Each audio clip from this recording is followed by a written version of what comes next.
Welcome, everyone, to our brand new podcast called Getting Deep with a PhD and a JD.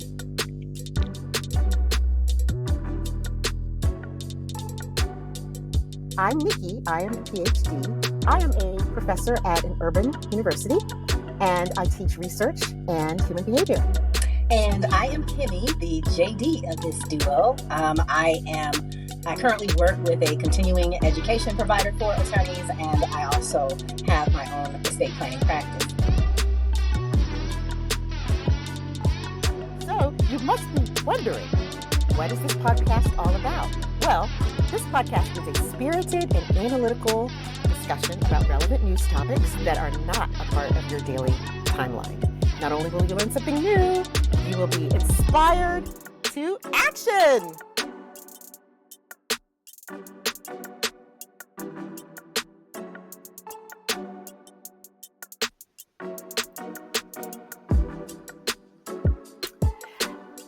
Hi, Kimmie. Guess what? Hey, Nicki. What's going on? Well, I have some very important news, and it has to do with language. Uh-oh. And yeah, so I have a quick question for you. So what do the words cakewalk, bussin', grill, promised land, and kitchen have in common? They are all sort of African American slang, colloquialism, whatever word you want to use. Absolutely.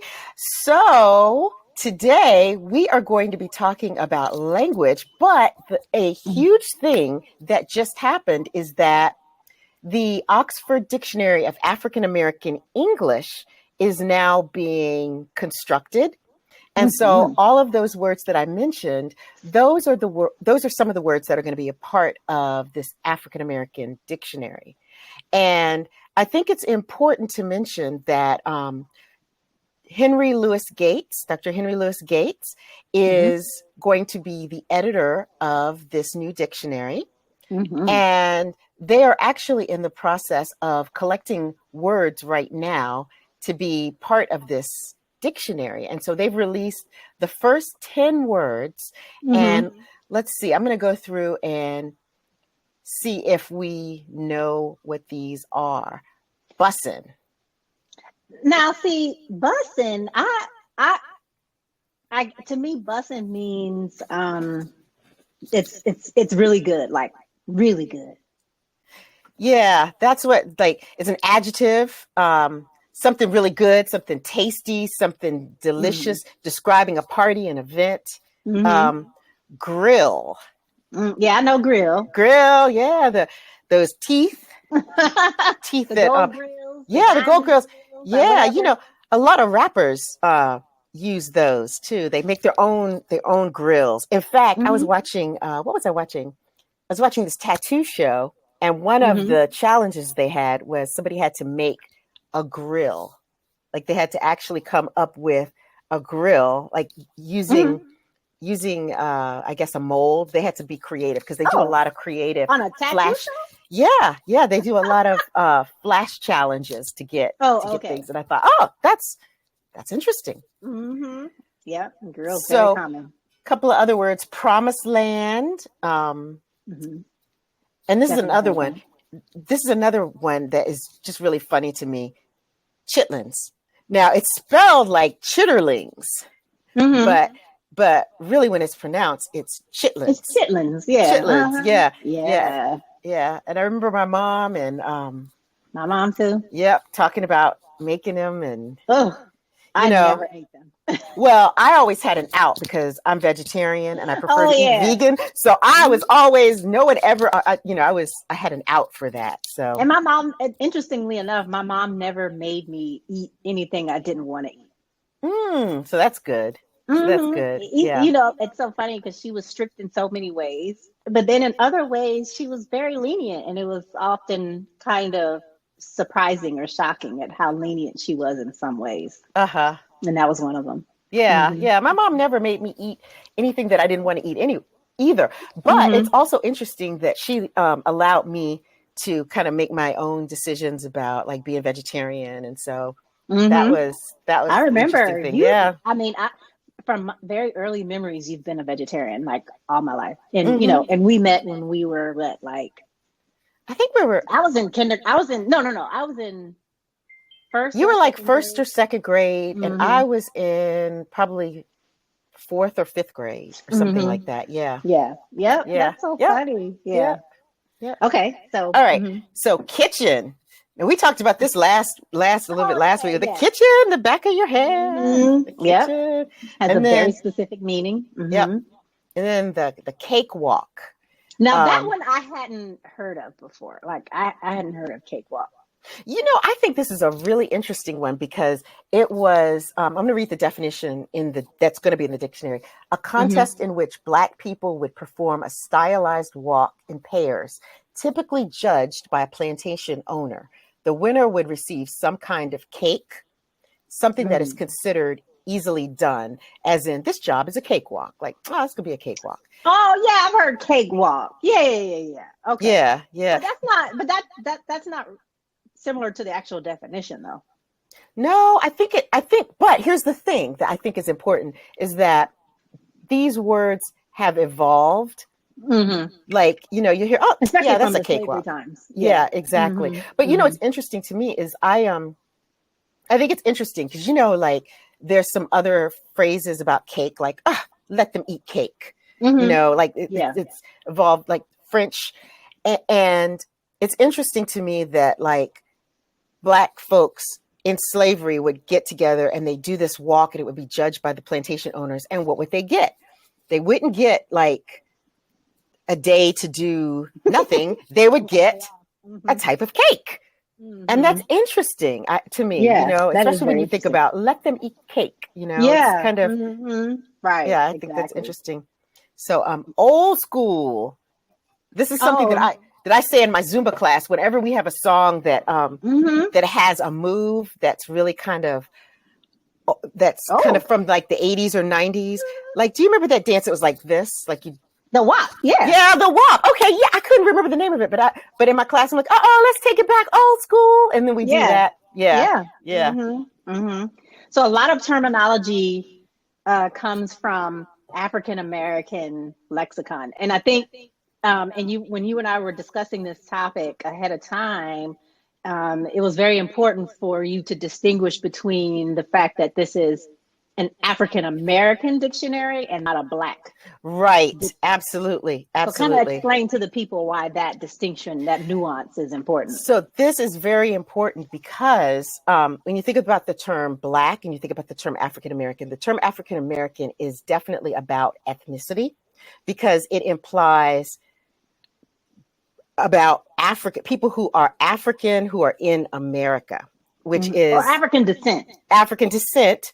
African descent. Oh, sorry. Thank you for clarifying. Mm-hmm. African Mm-hmm. descent who are in America. So African American versus Black, which could be any person of, and races. I've put race in quotes. Yeah. Any person of the Black race. So it could be people who are Black living in Canada, living in Japan, living in Haiti, living in the Philippines, living, anywhere. So this is specific to African American, people of African descent in America, because we have our own unique culture that is really rooted a lot of times within the slavery piece. Yeah. And so, I mean, and not all Black folks were slaves. Not all African Americans were slaves. I think that's really important to point out. Yeah. There were some people who were free. Yeah. And, so that's important to point out. But yes, this language is about African Americans, and that's why many of the things you'll see will have the roots within slavery. Yeah. So some of the sources of the words that are going to be a part of this dictionary include in addition to the slave narratives, but also music lyrics, letters, diary entries, magazines, social media, and Black women. Like one of the articles that I read spoke about how influential Black women are or will be to this dictionary. Yeah. And Yeah. and I think that, when you introduced the topic, you said that this is from, the Hutchins Center, right? Oxford Dictionary. And so this in a way is going to legitimize African American English, right? Yeah, absolutely. And Absolutely. I think there's this idea, right, that some people feel that African Americans, we do not have our own language, right? Because you look at other minority groups and they have their own language with which they can communicate with each other, right?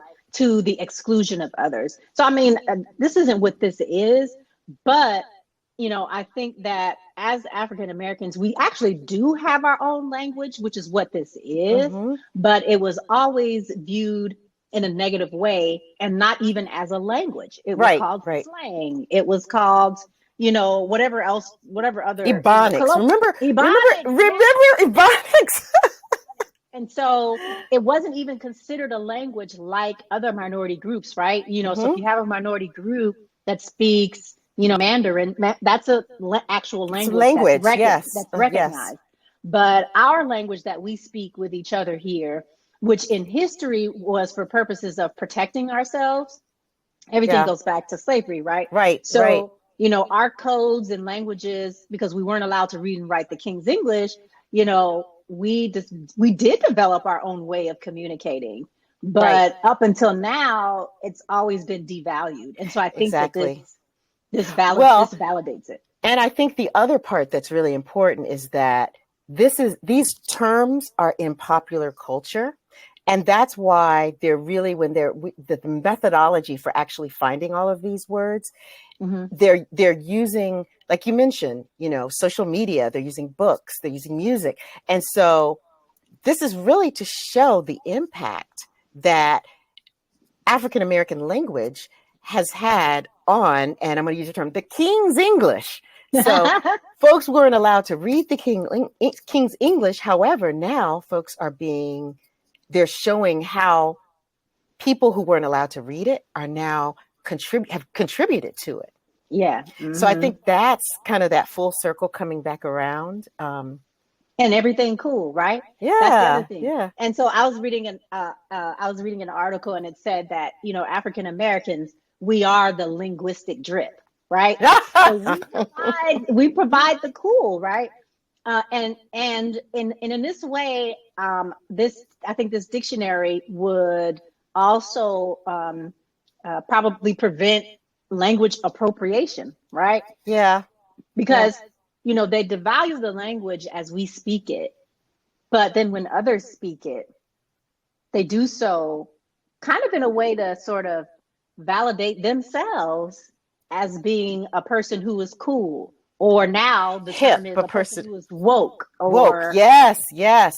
And yeah, I wonder. So the interesting thing to me is that of the first 10 words that they've come up with, and I just want to run through a couple of the other ones. Aunt Hagar's children, which is a term I've never heard of before. Yeah, me either. I haven't heard of that. And that's in reference to Black people collectively. And it's a biblical reference. Yeah. And Yeah. Okay. And then the last one I wanted to mention is called Ring Shout, and it's a spiritual ritual involving a dance where participants follow one another in a ring shape.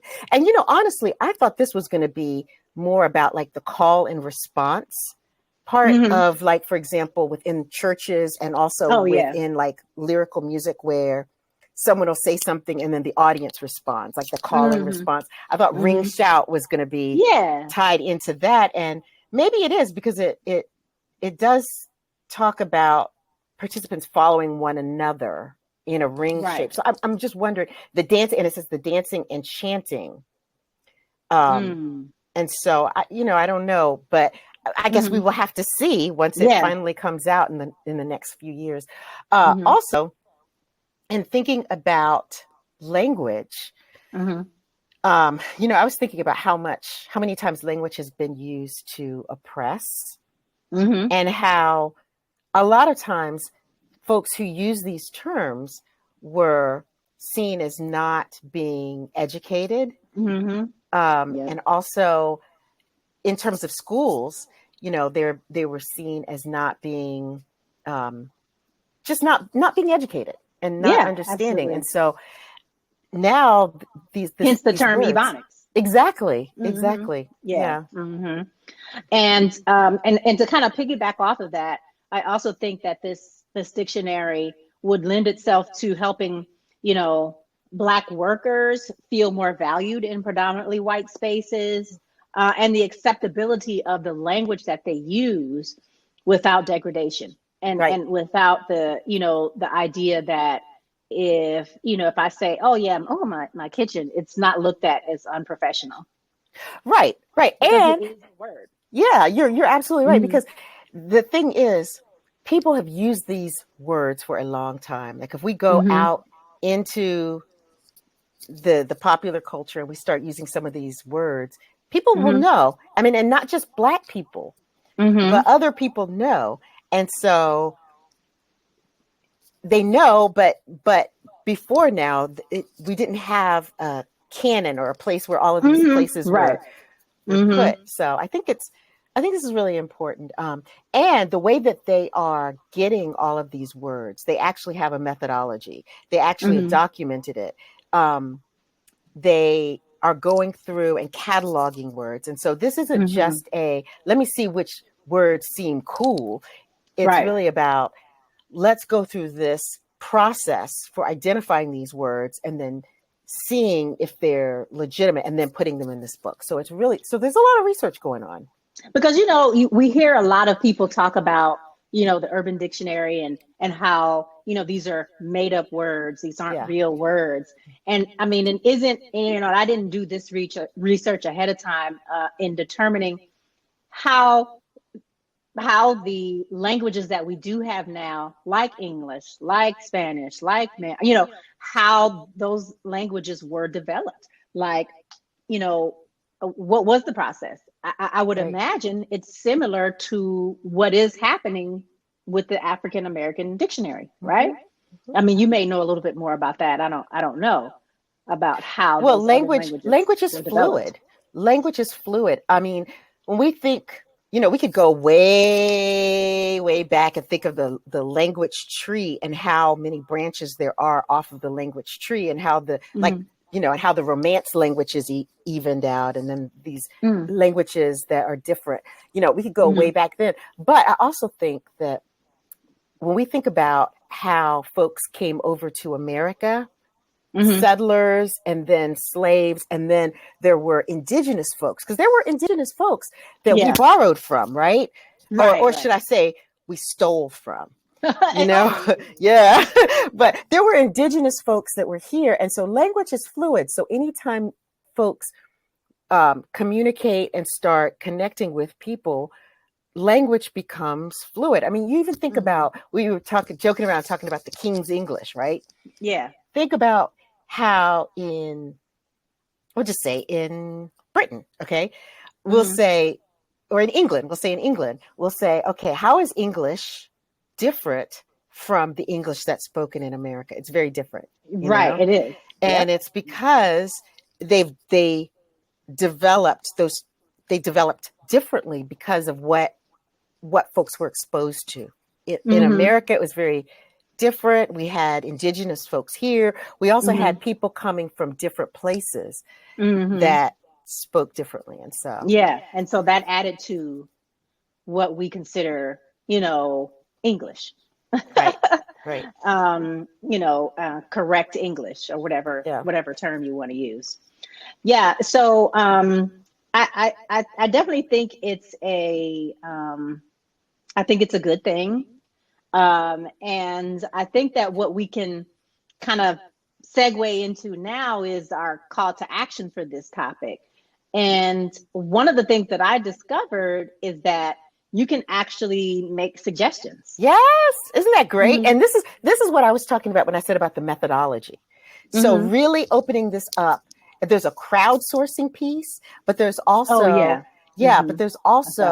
also, after they get these things, they're going to really look at all of these word choices and Mm-hmm. then use some research techniques to actually come up with the dictionary. So I love it. In So the definition. Yeah. And so you know that so there's a website, and we'll include a link to it, in the comment section here. But there, you can go to this website and you can actually input a word, and you can put in your definition. And it also gives you an opportunity to upload an audio file where I imagine you can then use it in a sentence, demonstrate the accurate pronunciation and all of that.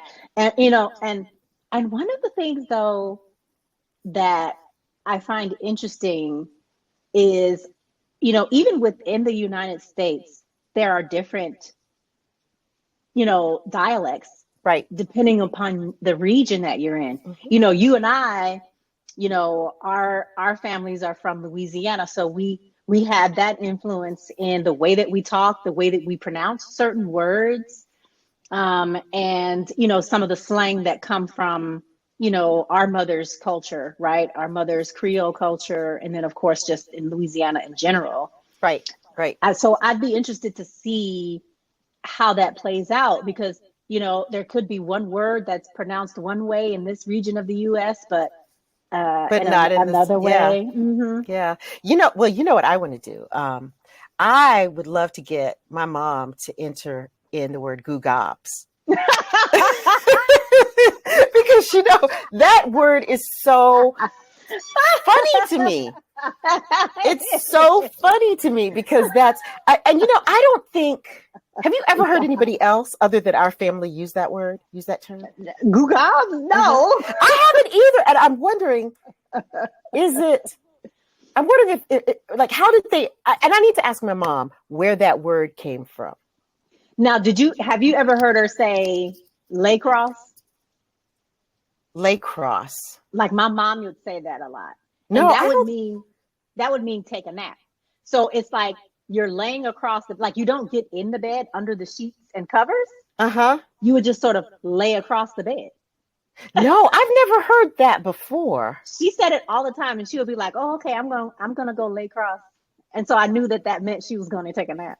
I've never heard that. Yeah. Huh.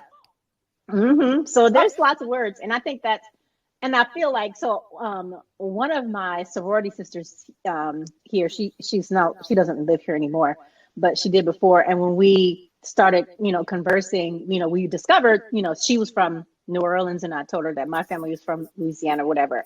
And I feel like I mentioned that to her, and she knew exactly what I was talking about when I said it.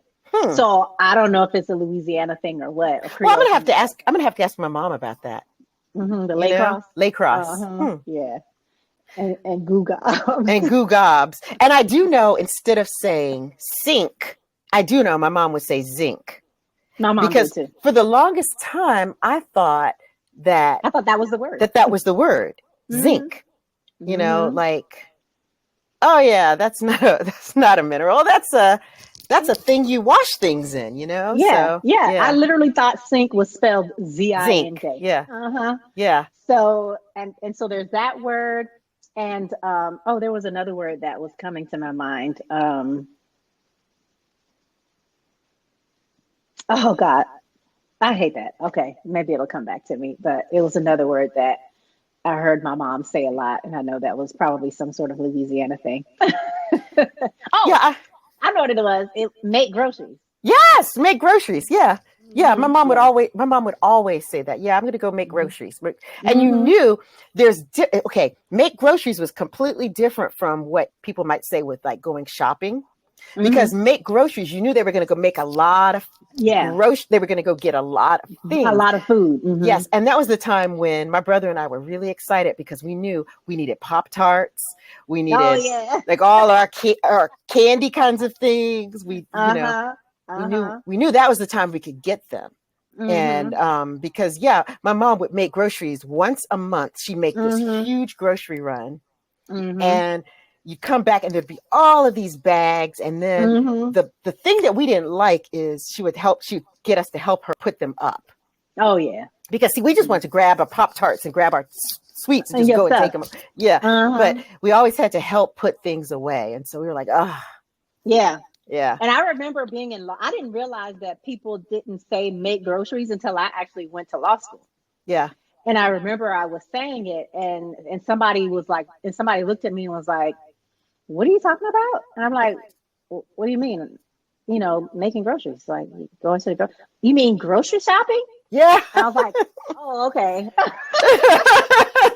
Mom would even say sometimes make a grocery. Like she'd be like, oh yeah, I need to go make a grocery. Like it wouldn't even be pluralized at the See, end. I don't even, well, maybe that was, see, I don't remember my mom saying that. I remember Make her a saying grocery. making groceries, always, Yeah, my always mom making said that too. groceries. Yeah. Hmm. But I've never heard the term make a grocery. I never heard that. Yeah, Yeah. my mom said that a couple sometimes. Yeah. But yeah, it's very interesting. Uh-huh. It Hmm. is very interesting.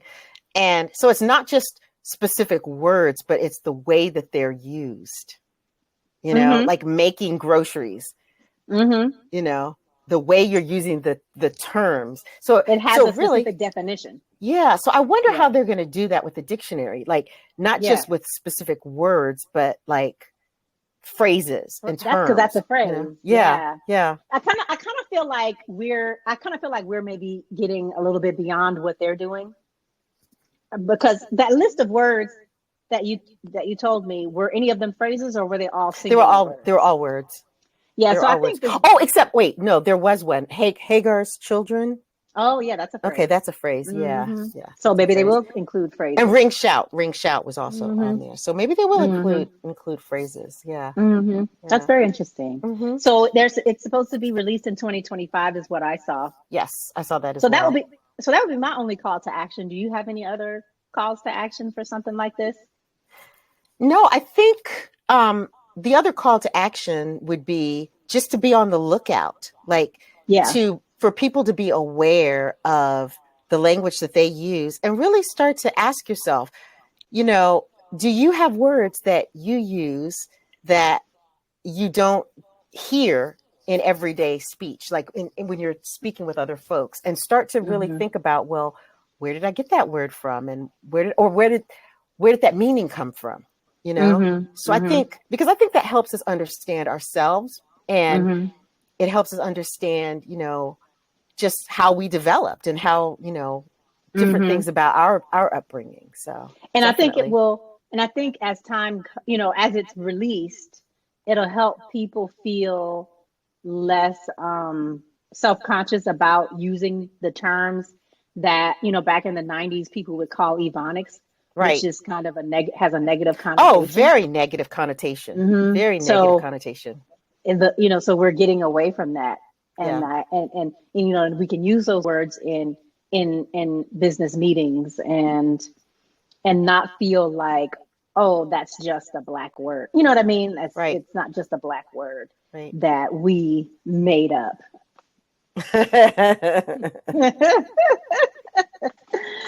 It's funny because when you said that, I saw in my head, I was thinking, it's not just a word.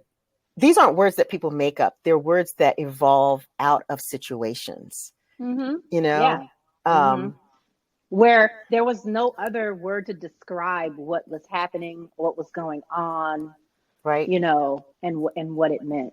Yeah. And so people Yeah. had to come up with, and if you think about it, the fact that we're involved in making refinements to a dictionary and creating an actual dictionary is just amazing, considering our ancestors were not allowed to read or To read write. or write. Our Hmm. grandfather did not Hmm. go to school a day in his life. He never learned to read or write. And Oh, Daddy George. yes, and in doing genealogy, I found this out, and I was I didn't know he didn't go to surprised. school at He all. didn't go to school. He didn't go to school. He didn't Wow. learn to read or write.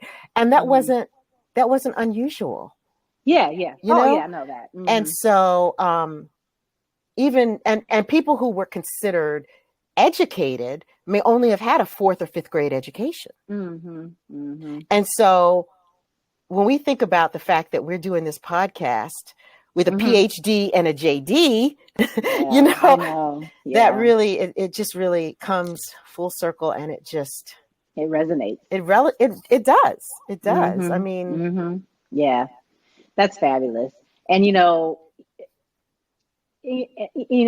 and we've come such a long way, and we always are able to shine and elevate in the face of such extreme adversity, right?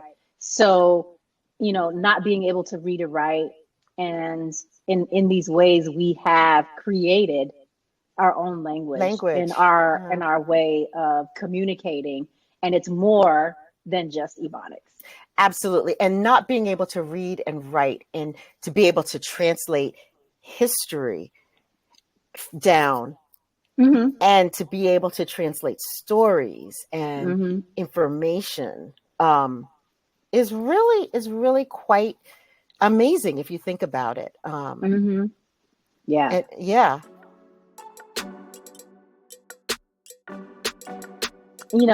This whole topic is really our tell me something good, right? Yeah. Because what else good can come from this other than this? And it's also it's a legitimizing factor as well. It's making folks who have been on the margins for so long, it's bringing them into the center of the discussion about language. Mm-hmm. And it's helping other people understand that folks who may have come from people who didn't read or write really Mm-hmm. can contribute a lot to language. And we really have contributed a lot. Mm-hmm. And like you started at the beginning saying, the cool focus, the bad, not bad meaning bad, but bad meaning good, right? Good.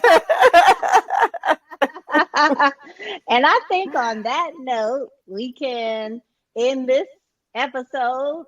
I think it was a really great topic. I'm really excited to see, how far this goes. Hopefully the release date remains the same, and, good things come from it. Absolutely. And just want to remind our viewers to please subscribe and to like our podcasts. Mm-hmm. And if there are topics that you would like to discuss, please, please, please let us know. We want to see your comments. We love hearing from viewers. And we also want to hear, is this something new to you? Did you learn something today from us by viewing this episode? We would like to hear that as well. I know I learned something. I learned I'm gonna have to kick up my fashion game with Kimmie with her matching headphones, top, and the nails. Oh yeah, that's right. Give us the nails. Give us the nails. I don't want you to see my chipped one. Well, until next time, everybody. Yes. All right. Bye. Bye.